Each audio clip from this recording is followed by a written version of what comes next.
పండుగలు, పర్వదినాలు, ఫంక్షన్లు, వేడుకలు అన్నీ డబ్బున్న వారికే సాధ్యం. మధ్యతరగతి వారు కూడా తమకు ఉన్నంతలో వేడుకలు జరుపుకుంటారు. మరి కడు పేద ప్రజల పరిస్థితి ఏంటి? వారికి ఆశలు ఉంటాయి. అందులోనూ పేదరికంలో పుట్టిన చిన్నారులకు కొత్త బట్టలు వేసుకోవాలని, అందరిలాగే తాము ఆనందంగా పండుగ చేసుకోవాలని ఉంటుంది. మరి వీరి ఆశలు నెరవేరేది ఎలా? ఎవరు తీరుస్తారు వీరి ఆశలు? సొంత లాభం కొంత మానుకొని పొరుగు వారికి తోడు పడబోయన్నారు మహాకవి గురజాడ.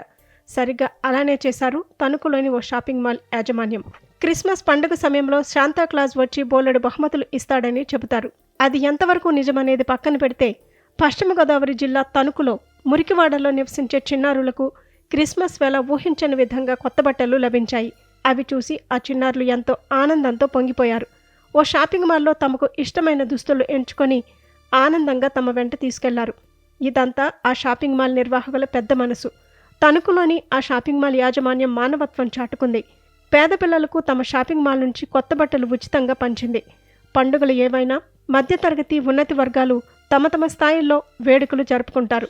అయితే కడు పేదరికంలో ఉన్నవారికి అది కొత్త సంవత్సరమైనా, పెద్ద పెద్ద పండుగలైనా ఒకే విధంగా రోజులు గడుస్తాయి. ఇలాంటి వారికి కూడా ఆశలు ఉంటాయని, వారి కళ్ళలో ఆనందం నింపాలనుకున్న షాపింగ్ మాల్ యాజమాన్యం పేదవారికి ఈ అవకాశం కల్పించింది. విషయం తెలుసుకున్న చిన్నారులు తమ తల్లిదండ్రులతో అక్కడికి చేరుకొని ఈ అవకాశాన్ని వినియోగించుకున్నారు. ఈ కార్యక్రమంలో స్థానిక ఎమ్మెల్యే ఆరిమిల్లి రాధాకృష్ణ పాల్గొన్నారు. షాపింగ్ మాల్ నిర్వాహకులను ప్రశంసించారు.